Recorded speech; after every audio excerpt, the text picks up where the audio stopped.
Bonjour, bonjour, chers abonnés sur ma nouvelle chaîne, chers passionnés, amis des oiseaux des Canaries et des chardonnerets, encore une nouvelle vidéo sur Canaries du 28 et qui dit nouvelle vidéo dit nouveau sujet.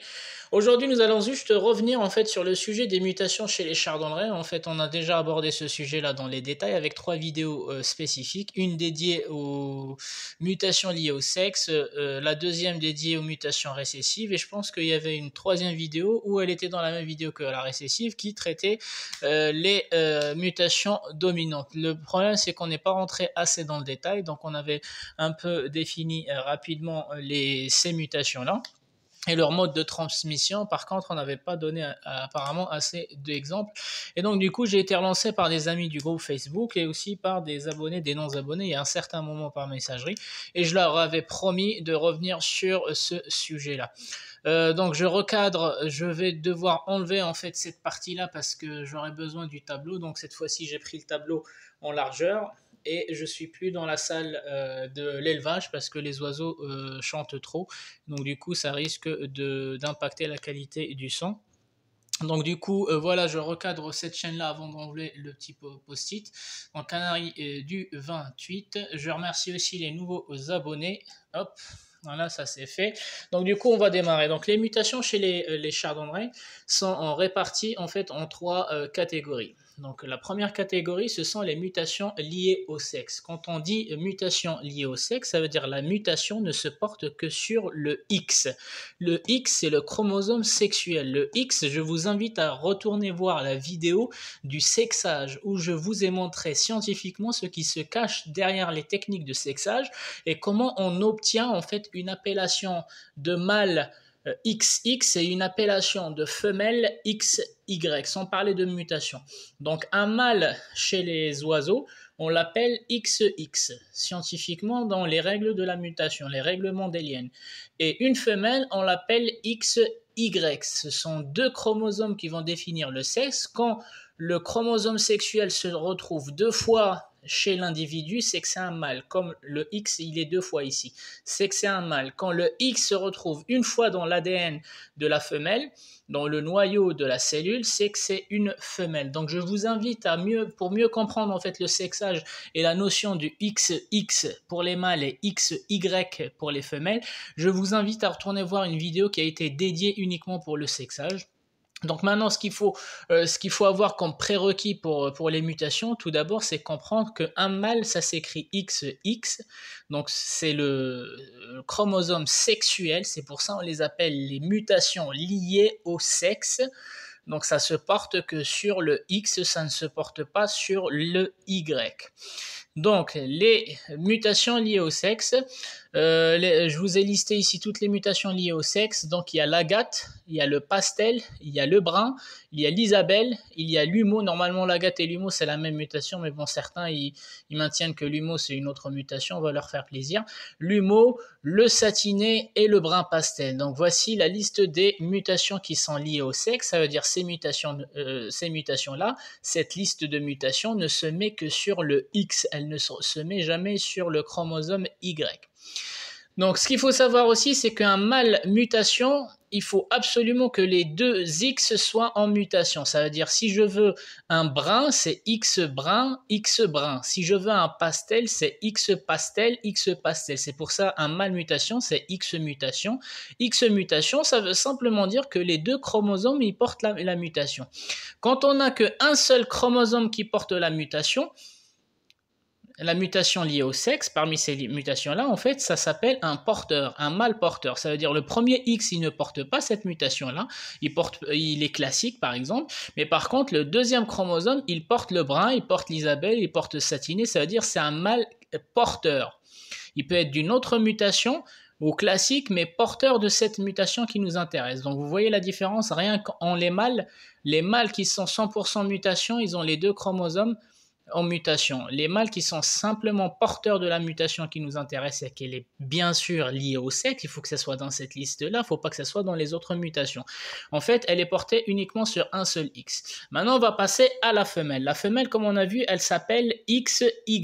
Donc, une femelle mutation, elle a juste, comme la mutation liée au sexe, elle se porte sur le chromosome sexuel qui est le X, en fait, elle a besoin que d'une seule mutation qui est liée à X parce que le Y ne travaille pas. Donc c'est pour ça que je vous ai mis les mutations liées au sexe, le X, le Y ne travaille pas sur le brun, sur l'agate, sur le pastel, sur l'isabelle, l'humo satiné et brun pastel. Donc ces mutations-là ne vont pas sur les chromosomes Y, mais uniquement les X. Donc une femelle mutation s'écrit X mutation Y, et il n'existe pas de femelle porteuse de mutation liée au sexe. Pourquoi? Parce que si le X n'a pas de mutation, en fait, c'est que la femelle, elle n'est pas du tout mutation. Et ça n'existe pas une porteuse de mutation, contrairement au mâle ici. Le mâle, comme il a deux X, il y en a le premier, il peut toujours être mutation, et le deuxième, il peut ne pas être mutation. C'est le porteur. La femelle, non, comme elle a un seul X, c'est soit elle est mutation, soit elle ne l'est pas du tout. Un petit exercice, j'ai pris par exemple ici un mâle agate et j'ai pris une femelle satinée. Donc le mâle agate, on a dit le mâle ça s'écrit XX, j'ai écrit XX. L'agate c'est une mutation qui est liée au sexe, donc elle se met sur les X. Comme mon mâle il est agate, donc il doit avoir un agate ici et un agate là, c'est-à-dire XA, XA. Sinon, si c'était XA et XC, ça veut dire classique porteur d'agate. Si c'était XA, XB, ça veut dire brun porteur d'agate. Donc vous voyez, donc pour que le mâle il soit agate, quand le mâle on le voit de l'extérieur il est agate, ça veut dire ces deux X ils sont en mutation agate. La femelle, on a dit, une femelle ça s'écrit X et Y. Et elle est satinée. Le satiné, encore, il est là, c'est une mutation liée au sexe qui se met que sur le X. Donc on va mettre satiné sur le X uniquement parce que le Y ne travaille pas. Donc voilà, j'ai XA, XA qui va croiser XS, Y. Donc c'est le croisement entre la satinée plus l'agate.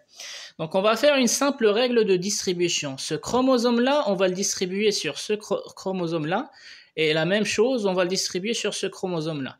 Après, on va passer ce chromosome-là, on va le distribuer sur celui-ci. Et ce chromosome-là, on va le redistribuer sur... C'est la règle de distribution où... vous connaissez très bien, c'est la base en fait des mathématiques.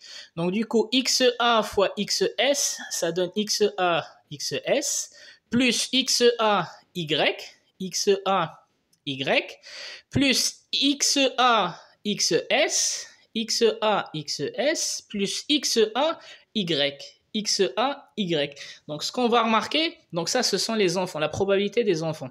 Donc, XA, XS, il se retrouve ici et il se retrouve ici. Donc, j'ai 25%, 25%, 25%, 25%. Donc ça, ce sont les enfants, la probabilité d'avoir des enfants. Et comme j'ai 4 cas, ça veut dire j'ai 25% de chaque probabilité. Donc XA, XS, XA, XS, il est deux fois, ça fait 25%, 25%, ça fait 50% XA, XS. Et c'est pareil, on va retrouver XA, Y ici, XA, Y ici. Donc ça fait 25%, 25%, ça fait 50% XA, Y. Et maintenant, pour interpréter en fait les résultats, c'est que le croisement entre l'agate, le mâle agate et la femelle satinée ils peuvent donner 50% de mâles. Regardez ici, le mâle c'est XX. Le premier X, il porte la mutation agate. Le deuxième X, il porte la mutation satinée. Donc ça se lit comment? Ça se lit un agate porteur de satiné. Donc le croisement va donner des mâles. Si vous avez des mâles, ils seront agate comme leur père, mais porteurs de satiné comme leur mère. Et si vous avez des femelles, vous allez avoir les femelles qui sont agate comme leur père. Donc vous voyez, donc en partant d'un mâle agate et d'une femelle satinée, vous ne pouvez avoir que des mâles agate porteurs de satiné et que des femelles agate comme leur père. Donc voilà, après vous pouvez remplacer l'agate par le pastel, vous pouvez remplacer le satiné aussi par le brun pastel, c'est les mêmes règles en fait. La démarche est la suivante, donc déjà voir si votre mâle, il est, quand vous avez en fait des parents qui sont de cette mutation, cette liste-là, il faut tout d'abord écrire correctement votre mâle. Est-ce qu'il est dans ce cas-là? Est-ce qu'il est dans ce cas-là? Et écrire correctement votre femelle. Après, c'est la règle de distribution. Après, vous regardez si vous avez des choses qui se ressemblent et vous interprétez, vous faites le chemin inverse. Donc, à partir d'une écriture comme ça, est-ce que ce sont des porteurs ou est-ce que ce sont des mutations? Donc voilà les mutations liées au sexe. Donc juste, j'avais donné des astuces. Je vous conseille en fait en complément de retourner voir l'autre vidéo qui avait pris beaucoup de temps. Quand on est devant des mutations liées au sexe, si vous voulez favoriser, en fait, si vous avez un choix entre le mâle de meilleure mutation ou la femelle de meilleure mutation, il faut toujours prendre les mâles de meilleure mutation. Pourquoi? Parce qu'il y a une astuce. Quand les mâles ils sont de meilleure mutation, ils vont minimum vous donner des femelles à 100% de mutation. Comme vous voyez ici, l'agate, il a donné toutes les femelles agates. Ici, même si la femelle elle est satinée, elle n'a donné en fait que des mâles porteurs de satiné. Donc si on avait inversé, on avait mis du satiné ici et de l'agate ici, on aurait au moins eu des femelles satinées. Donc juste une règle, quand c'est les mutations liées au sexe, les filles, elles suivent toujours le papa. Donc si le papa il est une mutation, les filles elles seront des mutations pareil, plus les garçons qui seront porteurs. Donc si vous avez à choisir une meilleure mutation entre le mâle et la femelle, prenez toujours les mâles qui sont en meilleure mutation parce que la femelle, en fait, elle va pas beaucoup, comme elle n'a qu'un seul X qui porte les mutations, elle va pas le donner aux générations suivantes. Elle ne donne qu'une toute petite partie de la mutation aux générations suivantes. Alors que le papa, il a 2 X. Donc il a 2 fois plus de mutations que la femelle qui va donner aux générations suivantes. Donc ensuite, il y a ce qu'on appelle les mutations récessives. Donc c'est l'inverse des mutations liées au sexe. Donc rappelez-vous, les mutations liées au sexe, ça ne se porte que sur le X. Aujourd'hui, les mutations récessives se portent bien sur le X comme sur le Y. Donc les 2 chromosomes. Et là, la femelle et le mâle, ils ont les mêmes chances de transmission. Donc ici, la femelle, elle n'avait qu'un seul chromosome à transmettre avec la mutation et le mâle il en avait 2. Ici on va voir que c'est l'inverse, enfin c'est pas que c'est l'inverse, c'est que le mâle et la femelle ils ont le même mode de transmission. Donc je vous ai listé dans la même démarche les mutations qu'on appelle récessives. Donc c'est tête blanche, c'est opale, c'est albino, c'est FAO. Voilà, j'espère ne pas avoir oublié un truc, je pense pas. Donc on réécrit la même chose. Donc cette fois-ci, au lieu d'écrire les mutations en bas à droite, je vais les écrire en bas à gauche pour distinguer en fait les mutations liées au sexe et les mutations récessives. Donc un mâle qui est mutation, il doit être mutation X, mutation X. Voilà, ça change pas. Mutation X, mutation X, mutation. Un mâle qui est porteur, c'est un des 2 chromosomes qui soit mutation. Donc j'ai mis un point d'interrogation et j'ai mis un mutation X. C'est pareil, ça ne change pas. Point d'interrogation et mutation X. Femelle, mutation, c'est mutation X, mutation Y. Tout à l'heure, les femelles mutations, comme la mutation elle était liée au sexe, elle était liée à l'X. Le Y ne portait pas en fait la gate. Ces mutations qui sont là ne sont pas portées par le Y. Par contre, les mutations qui sont là, ils se portent aussi bien sur le Y que sur le X. Donc une femelle mutation doit être mutation X, mutation Y, et une femelle porteuse, elle peut être mutation X et pas le Y, ou bien l'inverse. Pas le X, mais mutation Y. Donc ça, c'est porteuse. Soit le porte sur le chromosome X, soit le porte sur le chromosome Y. Et ici, c'est pareil. Et donc, du coup, dans ce cadre de la mutation récessive, j'ai repris l'exemple en fait d'un ami sur le groupe Facebook. Et donc, du coup, c'est pour lui expliquer en fait ce qu'il a créé dans ses croisements. Donc il est parti d'un mâle qui est opale et d'une femelle classique. Donc le mâle qui est opale, donc déjà c'est un mâle, donc c'est XX, et comme c'est un opale, on revient ici, donc c'est mutation X, mutation X, donc opale X, opale X, donc au lieu d'écrire opale, j'ai juste écrit O. OX, ça veut dire mâle opale, et la femelle, son symbole c'est le XY, et donc du coup comme elle est classique, c'est C classique X, classique Y. Après, on va faire la même chose que tout à l'heure, la règle de distribution de base. Donc, ce X-là, on va le distribuer avec ce X-là, puis le Y. Après, le X qui est ici, on va le distribuer sur le X, on va le distribuer sur le Y. Donc, qu'est-ce qu'on va retrouver comme probabilité chez les jeunes? En fait, on va retrouver XX, donc ça, c'est des mâles classiques, parce qu'il y a un opale ici, un C ici, donc c'est des classiques porteurs d'opale. On va les retrouver deux fois. On les retrouve ici et on les retrouve ici. Donc 25%, 25%, ça fait 50% de mâles classiques porteurs d'opale. Donc tous les mâles qui vont sortir de ce croisement-là, ils seront porteurs d'opale. Et toutes les femelles qui vont sortir de ce croisement-là, elles seront porteuses d'opale aussi. Mais par contre, faites attention les amis. Cette mutation opale, en fait, elle n'est que sur les X. Une mutation ne saute jamais d'un X à un Y. Donc notre ami sur le Facebook, il me dit que si je croise une femelle avec son père, je vais avoir une femelle qui est porteuse d'opale avec son père qui est opale, je vais avoir des femelles opales.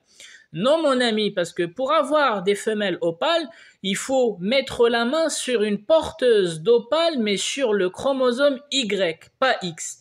Parce que les X que tu as ici qui portent la mutation opale ne suffisent pas pour aller chercher une femelle mutation opale. Parce qu'il lui faut un Y avec la mutation opale. Et pour l'instant, toutes les générations suivantes que tu as avec ce mâle-là ne seront que des porteurs d'opale ou des opales, mais via les X.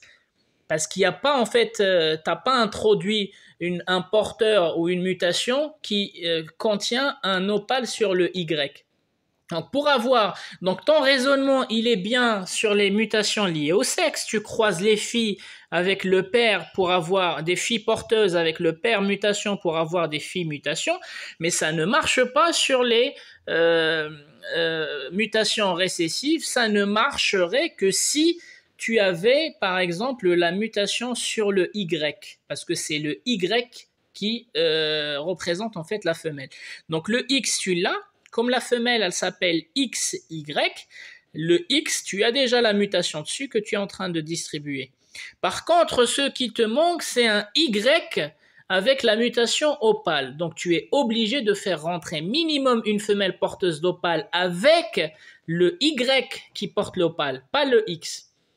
Ou bien, après, quand tu ramènes des porteuses, en fait, tu ne sais pas si c'est le X ou le Y qui porte la mutation, tu le saurais avec plusieurs croisements.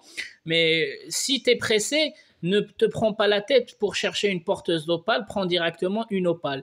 Comme le père il est opale, la femelle elle est opale, en fait tous tes chromosomes, les deux ici portent l'opale, les deux là ils portent l'opale, et tu auras injecté la mutation opale dans tes chromosomes Y, et là dans les générations suivantes tu auras bien sûr des femelles et des mâles qui sont opales, et ça évite le risque que tu prennes une femelle porteuse d'opale et que finalement c'est encore le X qui porte l'opale, pas le Y. Donc mon ami, j'espère que cette vidéo, cet exercice-là qui te concerne a été un peu plus clair que ma précédente vidéo. Donc voilà, donc pour avoir des mâles, tu as déjà un mâle qui a un X qui va le distribuer, mais pour avoir des femelles opales, tu es obligé d'avoir minimum une porteuse d'opale. Dans tes géniteurs, dans ton couple de géniteurs, il faut minimum un Y, sinon tu n'auras jamais des femelles opales, tu n'auras que des femelles porteuses d'opale. Et la mutation ne va pas sauter d'un chromosome X à un chromosome Y. Donc maintenant, on va passer à la dernière catégorie des mutations, c'est la mutation dominante. Donc c'est pareil que la récessive, elle se porte aussi bien sur le X que sur le Y. Donc je vous ai listé les mutations. Donc la panachure, donc tous les panachés sont appelés dominants. Donc quand je dis panaché, je parle bien de gorge blanche, févé, le panaché normal, tête d'aigle et le panaché, le chardonneret blanc. Donc dans panaché, j'ai mis toutes les panachures. le jaune, donc le chardonneret jaune aussi, et j'ai rajouté aussi la gorge blanche pour ceux qui veulent absolument voir la gorge blanche. Donc par la même occasion, je vais parler de la tête blanche. La dernière fois dans la panachure, je vous ai dit que la tête blanche, c'est une panachure. Oui, c'est une panachure, mais qui est soumise à la règle mendélienne récessive.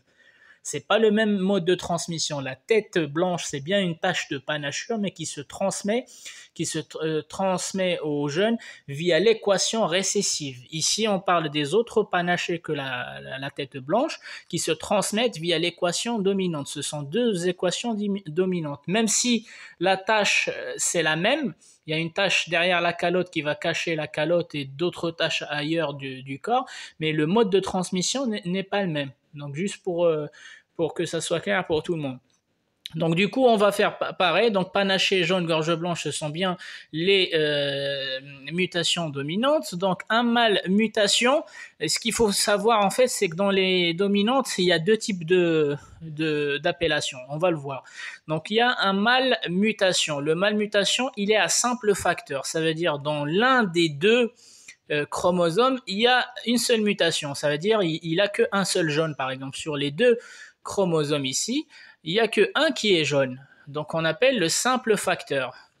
Il y a aussi le mâle mutation qu'on appelle le double facteur. Ça veut dire que sur ces deux chromosomes X, il porte deux fois le jaune. Oui, il porte deux fois. Donc cette fois-ci, je marque la mutation comme elle est dominante pour la distinguer des récessives et des liées. Donc liées au sexe, on l'a mise en bas à droite. Récessive en bas à gauche et dominante, je vais la mettre en haut à droite. Donc on a dit un mâle mutation, par exemple le jaune qui est simple facteur, il n'a qu'un seul jaune. Mais comme le simple facteur il est dominant, donc le mâle il sera jaune quand même de l'extérieur.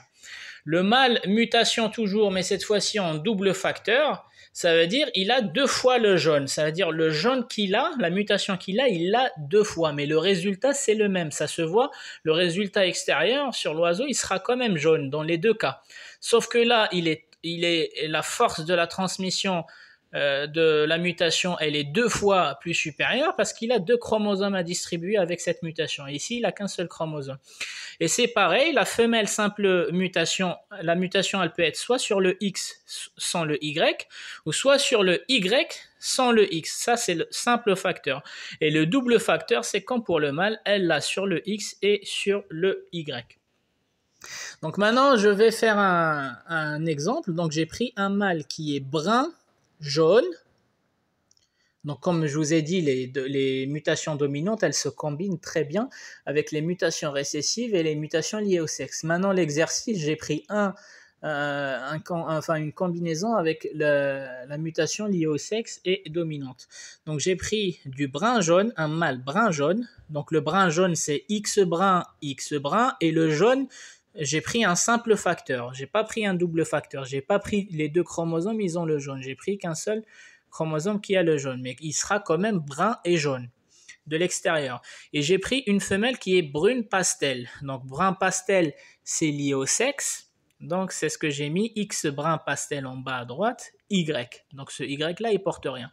Donc en faisant la règle de distribution encore une fois, on va retrouver ici XB, XBP. Ça veut dire quoi? Ça veut dire que ce sont des bruns, des mâles bruns porteurs de brun pastel. 25%. Ici, ce sont des femelles brunes. La femelle brune, elle est là. Donc XBY, c'est des femelles brunes. XB avec un J, le jaune, et XBP, ce sont des mâles bruns jaunes, comme leur père, mais cette fois-ci, ils portent aussi la mutation de leur mère, brun pastel. Donc XBJ, XBP, c'est du brun jaune de l'extérieur, mais ils portent à l'intérieur d'eux la mutation de leur mère qui est le brun pastel. Et le dernier, ce sont des femelles brunes pastel jaune. Donc j'ai 2 chardonnerets qui sont jaunes, et 25%, ça fait 50% de chardonnerets de jeunes qui sont jaunes et 50% qui ne sont pas jaunes. Pourquoi? Parce que je n'ai pris qu'un simple facteur. Si j'avais pris un double facteur, ça veut dire ce cas-là, où le X, les deux X, ils portent la mutation jaune, j'aurais marqué ici du jaune, et à chaque fois j'ai du brun tout seul, je vais rajouter du jaune, je vais rajouter du jaune, ici il y a déjà un jaune, ici il y a déjà un jaune. Ça veut dire j'ai 100% de mes jaunes qui sont jaunes. Et donc c'est ça en fait la force des mutations dominantes, qu'elles soient panachées ou qu'elles soient jaunes, c'est que quand vous achetez en fait des chardonnerets qui sont concernés par les mutations dominantes, essayez de vous renseigner, est-ce que c'est un simple facteur ou est-ce que c'est un double facteur? Un double facteur, il va vous donner toute la génération suivante, mutation, jaune, gorge blanche, panachée. Et il va vous les donner de meilleure qualité. Pourquoi? En fait, parce que lui, déjà, il est chargé de mutations dominantes. Donc déjà, il va pas avoir une grosse taille, il va peut-être avoir les yeux très rouges et donc ça va déclencher chez lui des problèmes génétiques. Il voit peut-être mal ou il se déplace peut-être mal. En fait, les mutations dominantes, elles génèrent souvent quand elles sont en double facteur comme ça, elles génèrent, que ça soit sur les mâles ou sur les femelles, ça génère des problèmes chez eux, des problèmes morphologiques chez eux. Il y en a que ça réduit juste la taille, donc ça va, mais il y en a que ça développe chez eux des problèmes de vue, des problèmes de pattes, des problèmes de plumes. Les plumes, elles sont dégueulasses, etc. Mais bon, quand vous achetez un mâle jaune panaché aux gorges blanches, essayez de vous renseigner, en fait, est-ce qu'il est double facteur, est-ce qu'il est simple facteur. Sinon, vous allez le voir directement dans les premiers croisements. Si ça vous donne 100% des jeunes qui sont comme lui, c'est que c'était un double facteur. Si ça ne vous donne que 50% des jeunes qui sont mutations comme la dominante que vous avez achetée, ça veut dire que c'est un simple facteur. Et encore une fois, quand vous avez des simples facteurs, essayez de les mettre avec des simples facteurs en face. Mâle simple facteur, femelle simple facteur, parce que ça va vous sortir 75% de la même mutation en très bonne qualité. Et 25% de la même mutation, mais en mauvaise qualité, ce sont les doubles facteurs. Et quand vous avez des doubles facteurs comme ça, ne les mettez pas en face avec des simples facteurs ou avec des doubles facteurs. Mettez-les avec pas de mutation du tout, pas de mutation dominante. Mettez-les avec une mutation récessive ou avec une mutation liée au sexe, ça va vous donner 100% de bonne qualité. Donc voilà les amis, je ne sais pas si c'est clair, je vous avoue que les mutations avec les calculs, j'essaye de résumer, de simplifier au mieux. J'ai même filmé en dehors de la salle pour que vous puissiez vous concentrer avec ma voix et non pas avec les bruits des oiseaux. Donc voilà, donc si vous avez des couples que vous souhaitez qu'on fasse l'exercice, après ici si vous avez remarqué, j'ai mélangé dans l'exercice, j'ai pris de la dominante en simple facteur et j'ai pris aussi de la mutation liée au sexe. Après, je peux faire liée au sexe avec la récessive avec la dominante en double facteur, etc. En fait, c'est simple. Une fois que vous avez compris comment on écrit le mâle XX et comment on écrit la femelle XY, vous pouvez tout calculer comme jeunes que vous allez avoir, prévoir les jeunes que vous allez avoir. Il y a juste un petit chapitre qu'il faut que je vous explique plus tard, c'est que à partir de certaines mutations, je vais vous expliquer, à partir de certaines mutations, on peut revenir sur du classique. Sur du classique qu'on appelle le passe-partout. Je vous ai déjà expliqué ça quand je vous ai présenté ma souche d'Isabelle. Je vous ai dit que voilà, si je croise l'Isabelle avec l'Agathe ou avec le brun, je reviens sur des classiques qui sont porteurs d'Isabelle, de brun et d'Agathe. Et on parle ici des mutations des porteurs passe-partout. Donc un chapitre complémentaire qui viendra plus tard pour vous lister en fait tous les croisements qui nous font revenir, les croisements de mutations qui vont nous faire revenir au classique porteur. Donc ce tableau-là déjà, il faut le lire, il faut le relire. Si vous voulez même, je peux le prendre en photo et vous l'envoyer. Vous faites des exercices, si vous n'arrivez pas, vous me contactez. Et en plus de ça, vous attendez que je vous envoie la liste de tous les croisements entre différentes mutations qui nous font revenir au classique. Et avec ces deux informations, normalement, il n'y a plus personne qui peut vous poser des sèches. Donc voilà les amis, j'espère que cette vidéo-là a répondu partiellement ou totalement à vos requêtes, à vos questions. Et puis si vous avez toujours des questions, n'hésitez pas à m'écrire soit par Facebook ou soit sur la messagerie. Je vais essayer cette fois-ci, comme ça ne concerne pas les jeunes, je vais essayer quand même d'activer les commentaires, comme ça je répondrai le plus rapidement possible à vos questions. Donc encore une fois, je ne bloque pas les commentaires volontairement. En fait, c'est parce que cette chaîne-là, elle est aussi suivie par des non-majeurs. Et pour les non-majeurs, je suis obligé de mettre que la chaîne, elle est adaptée. En fait, la vidéo que j'ai postée, elle est aussi adaptée pour les non-majeurs et ça me supprime automatiquement les commentaires. Donc j'ai beaucoup de parents et d'ailleurs par là, je vous félicite messieurs et mesdames, vous êtes beaucoup de parents qui donnaient en fait l'autorisation à vos enfants non majeurs de regarder mes vidéos sous contrôle bien sûr et d'ailleurs je félicite tous ces parents qui surveillent leurs enfants, chapeau et félicitations, je tiens à vous féliciter et puis voilà, je remercie aussi ceux qui m'ont fait des beaux mails pour me dire que mes vidéos sont constructives et ça passionne les enfants, ils apprennent à travers ces vidéos, comprendre un peu le monde de l'élevage et donc voilà, merci à tous et je vous dis bon visionnage et ciao ciao.